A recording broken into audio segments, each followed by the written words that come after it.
రాజమండ్రిలో కల్తీ పాల ఘటన పూర్తిగా ప్రభుత్వ వైఫల్యమేనని మాజీ మంత్రి బొత్స సత్యనారాయణ ఆరోపించారు.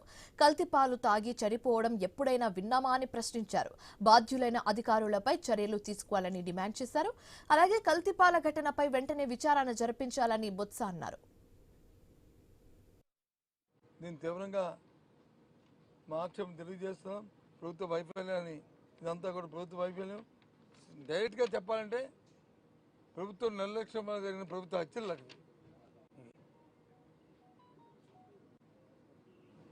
లేదు.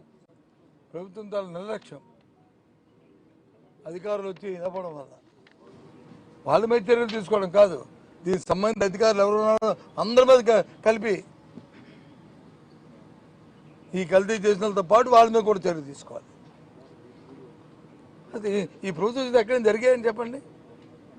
ఎంతసేపు ఎవరి మీద రాజకీయ పార్టీలు ఆలోచన చేస్తూ ఎవరైనా ప్రతిపక్షంగా వాళ్ళని తీసుకొచ్చి పోలీస్ స్టేషన్లో పెట్టి వాళ్ళు హింసించి వాళ్ళు అవమానపరిచి వాళ్ళ మీద చూస్తున్నారు తప్ప పాలన వైఫల్యంలో వస్తే దానివల్ల ఇబ్బందులు వస్తే దాని మీద ఎప్పుడైనా చర్యలు తీసుకుంటున్నారండి. నేను తీవ్రంగా